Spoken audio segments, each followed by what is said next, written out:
Alors il y a 20 ans, nous avions rencontré un adolescent hémophile porteur du virus. Nous l'avons retrouvé. Comment vit Ludovic aujourd'hui? C'est un reportage de Valériane Porcher, Irène Candel et Nora Nonnet. Regardez plutôt ce que j'ai fait, parce que si vous saviez dans quel état c'était, je vais vous dire, vous diriez chapeau bas. Ludovic est fier de ce qu'il a réalisé dans cette maison, mais également de ce qu'il a pu faire ces dernières années, malgré l'hémophilie et le VIH contracté à l'âge de 10 ans.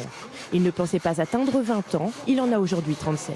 N'importe quelle personne qui a été atteinte du VIH dans les années 85-90, il n'y en a pas un qui se serait projeté, c'était du no futur, quoi. Une de nos équipes l'avait rencontré il y a 20 ans. C'était en plein scandale du sang contaminé, il parlait du procès à venir.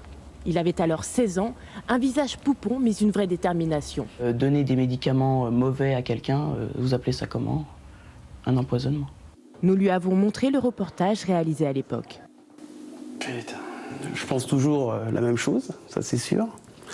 Mais bon, la colère, on ne peut pas se construire, je pense, sur de la colère. Et on est obligé de l'assimiler. Au bout d'un moment, on est obligé d'accepter, on est obligé de tourner la page, on est obligé d'avancer. Ludovic a tout connu, la lourdeur des traitements et leurs effets secondaires. Mais aujourd'hui, la prise en charge s'est considérablement allégée. On vit mieux qu'il y a 15 ans. La maladie, elle a complètement changé. On parle même de maladie chronique sous traitement. Maintenant, ça s'est beaucoup simplifié. Il y a les trithérapies qui sont contenues dans un seul comprimé par jour qu'on peut prendre par exemple le soir. Le soir, c'est aussi le moment privilégié où Ludovic retrouve Nicoletta, sa compagne. Elle est séronégative et le virus n'a jamais été un frein dans leur relation. À notre santé. À notre santé. Allez. Surtout la tienne. Et ça fait 9 ans que ça dure. Tout bête.